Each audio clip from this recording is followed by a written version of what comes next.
विद्यार्थी मित्र हो, नमस्कार. मी डॉक्टर तुकाराम मारुती राबाडे, सहाय्यक प्राध्यापक अर्थशास्त्र विभाग, श्रीमती मीनालबेन मेहता कॉलेज पाचगणी.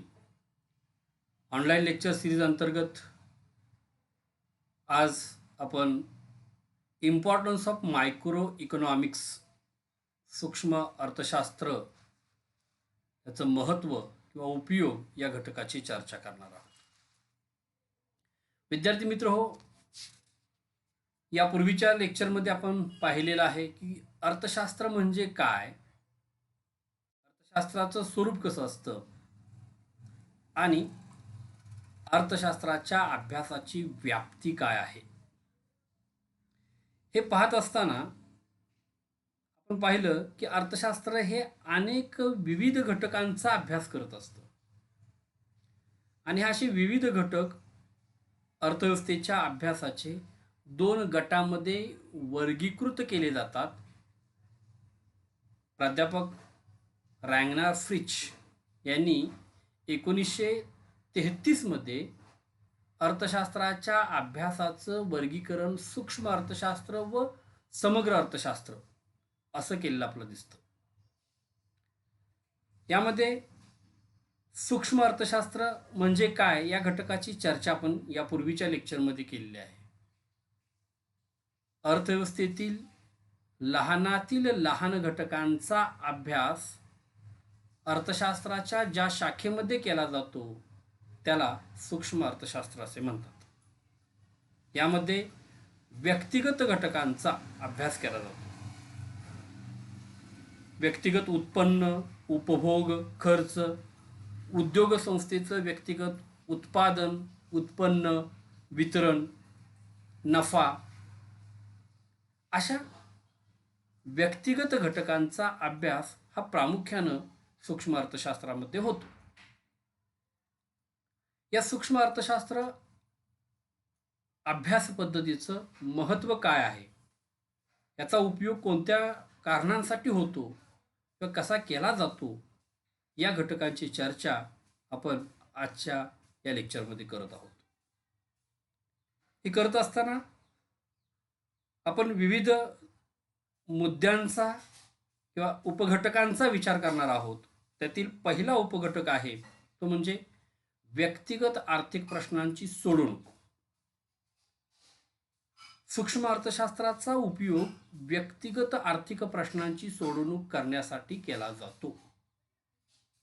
आता व्यक्तिगत आर्थिक प्रश्न यापूर्वी आपण पाहिलं आहे की अर्थशास्त्रामध्ये अशा घटकांचा अभ्यास केला जातो ज्यामध्ये अमर्यादित गरजा आणि मर्यादित साधनं व ती पर्यायी उपयोगाची असतात आणि अशा कारणामुळे आर्थिक प्रश्न निर्माण होतो. आणि मग असे आर्थिक प्रश्न कसे सोडवावेत. व्यक्तिगत उत्पन्न हे मर्यादित असतं, खर्च मात्र मोठे असतात आणि यातून जे काही प्रश्न निर्माण होतात अशा व्यक्तिगत प्रश्नांची सोडवणूक करण्याच्या दृष्टिकोनातून अर्थशास्त्राची ही अभ्यास पद्धती उपयुक्त ठरते असं आपल्याला म्हणावं लागेल. नेक्स्ट, अर्थव्यवस्थेचे कार्य समजते. अर्थव्यवस्था ही आधुनिक काळामध्ये मुक्त बनलेली आहे आणि या मुक्त अर्थव्यवस्थेचं कार्य कशा पद्धतीनं चालतं हे अभ्यासण्यासाठी सूक्ष्म अर्थशास्त्राचा उपयोग होतो.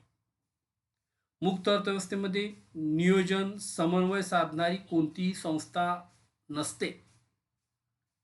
त्यामुळे कशाचे उत्पादन घ्यावे, कोणत्या प्रकारे उत्पादन घ्यावे, कोणासाठी उत्पादन घ्यावे, उत्पादनाचे वितरण कसे करावे, असे सर्व प्रश्न हे किंमत यंत्रणेच्या माध्यमातून सोडवले जातात. आणि मग ही किंमत यंत्रणा कशा पद्धतीनं कार्य करते या घटकाचं अभ्यास सूक्ष्म अर्थशास्त्रामध्ये केला जातो. त्यामुळे अर्थव्यवस्थेचं कार्य हे कसं आहे, ते कोणकोणत्या घटकांवरती अवलंबून आहे या सर्व घटकांची चर्चा, अभ्यास हा सूक्ष्म अर्थशास्त्रामध्ये होतो. नेक्स्ट घटक आहे तो म्हणजे अर्थव्यवस्थेचे स्वरूप समजतं. अंशलक्ष अर्थशास्त्र व्यक्तिगत घटकांचा अभ्यास करतं. त्यामध्ये उत्पन्न, खर्च, उत्पादन, बचत, उपभोग इत्यादी बाबींचे विवेचन हे प्रामुख्यानं सूक्ष्म अर्थशास्त्रामध्ये केले जातात. यावरून देशाची अर्थव्यवस्था कशी आहे, अर्थव्यवस्थेचं स्वरूप काय आहे, अर्थव्यवस्था समाजवादी आहे, साम्यवादी आहे, की अर्थव्यवस्था मुक्त आहे, भांडवलशाही अर्थव्यवस्था आहे, नियोजित अर्थव्यवस्था आहे, कोणत्या प्रकारची अर्थव्यवस्था आहे, या अर्थव्यवस्थेचं स्वरूप समजण्याच्या दृष्टिकोनातून सूक्ष्म अर्थशास्त्राची अध्ययन पद्धत अतिशय उपयुक्त ठरत असताना आपल्याला दिसते.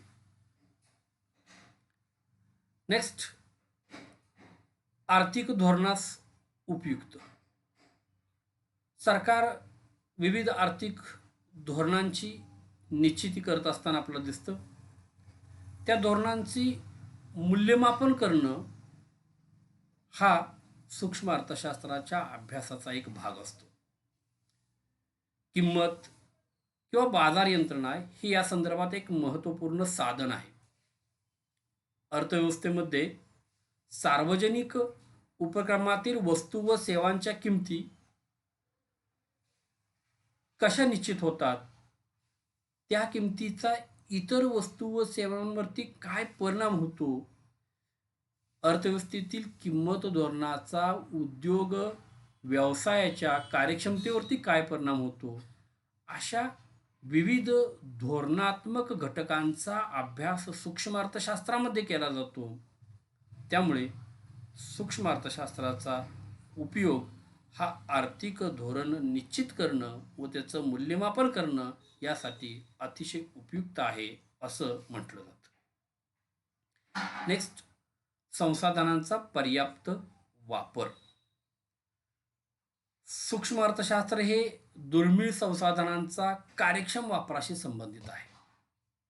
आपण अगोदरच पाहिलं आहे की संसाधनं ही मर्यादित असतात, ती दुर्मिळ असतात आणि या दुर्मिळ संसाधनाच्या माध्यमातून अर्थव्यवस्थेमध्ये जास्तीत जास्त उत्पादन घेणं हे अत्यंत महत्त्वाची बाब असते. मग ती मानवनिर्मित संसाधनं असतील, निसर्गनिर्मित संसाधनं आहेत, किंवा त्या ठिकाणी अन्य भांडवल या स्वरूपाची संसाधनं असतील, या प्रत्येक संसाधनाचा जास्तीत जास्त चांगल्या प्रकारे वापर करून अर्थव्यवस्थेच्या विकासाला गती देणं हे अत्यंत महत्त्वाची बाब असते.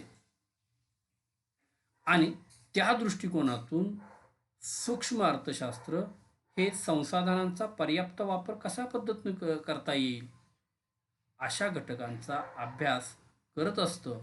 आणि त्यामुळे ही अभ्यास पद्धती या दृष्टिकोनातून उपयुक्त ठरते असं आपल्याला दिसतं. नेक्स्ट, उद्योगधंद्यांना उपयुक्त. उद्योगधंदा किंवा उद्योग संस्था उपलब्ध साधन सामग्रीद्वारे महत्तम उत्पादकता प्राप्त करण्याचा प्रयत्न करतात. याकरिता ग्राहकांकडून किंमत आकारणी केली जाते. अर्थव्यवस्थेमध्ये महत्तम नफा मिळवण्याच्या दृष्टिकोनातून उद्योगधंदे व उद्योजक हे नेहमी प्रयत्नशील असतात.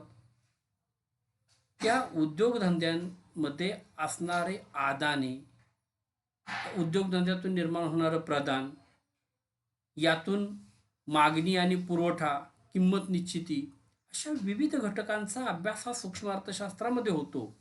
आणि त्यामुळे उद्योगधंद्यांच्या दृष्टिकोनातून सूक्ष्म अर्थशास्त्र अध्ययन पद्धती ही अतिशय उपयुक्त ठरत असताना आपल्याला दिसते. नेक्स्ट पॉइंट आहे तो म्हणजे कर समस्या समजण्यास उपयुक्त. आपल्या सर्वांना माहिती आहे कर म्हणजे काय, तर सरकारला दिलेलं सक्तीचं देणं. व्यक्ती तसेच संस्थांनी सरकारला दिलेलं सक्तीचं देणं म्हणजे कर होय. तर कर ही एक समस्या आहे का, तर कर आकारणी करणं, कर उत्पन्न गोळा करणं, कराचा करदात्यांवरती एकूण अर्थव्यवस्थेच्या मागणी, पुरवठा, बचत, गुंतवणूक अशा विविध घटकांवरती काय परिणाम होतो, कर कोणत्या तत्वानुसार आकारले जावेत, कराचा दर किती असावा, अशा विविध सूक्ष्म घटकांचा अभ्यास हा अर्थशास्त्रामध्ये सूक्ष्म अर्थशास्त्रामध्ये होताना दिसतो.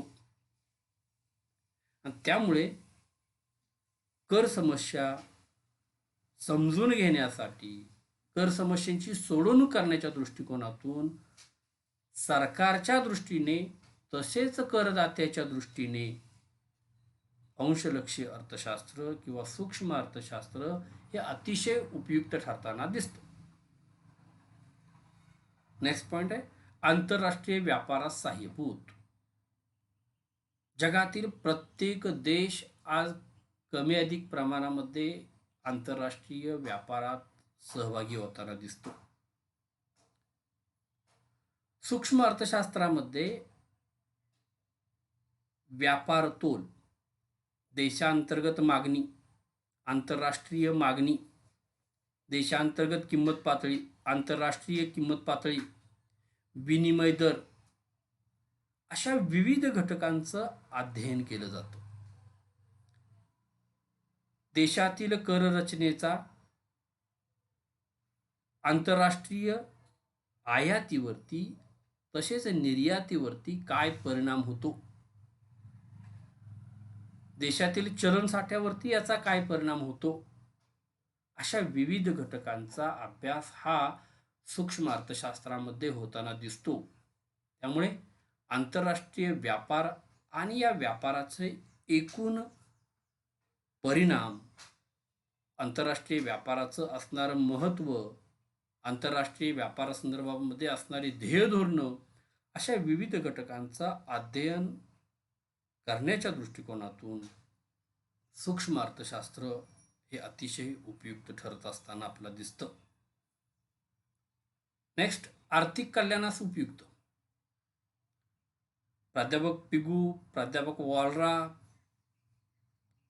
तसेच बर्गसन अशा अनेक अर्थतज्ज्ञांनी अर्थशास्त्राचा अभ्यास विषय हा आर्थिक कल्याण आहे अशा प्रकारचं स्पष्टीकरण केलेलं आपलं दिसतं.